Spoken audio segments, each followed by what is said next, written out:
Fruit jelly is an easy dessert to make at home with fresh fruits and gelatin. Mildly sweetened, cold and refreshing jelly is a great dessert that everyone enjoys. Ingredients and recipe are on our website, JapaneseCooking101.com.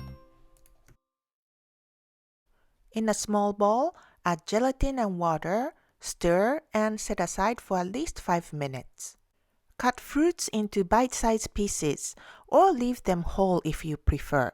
You can use fresh fruits of choice like berries and grapes, or you can even use canned fruits like peaches and oranges. In a pot, add water, sugar, and lemon juice. Stir and heat until very warm, making sure the sugar has dissolved.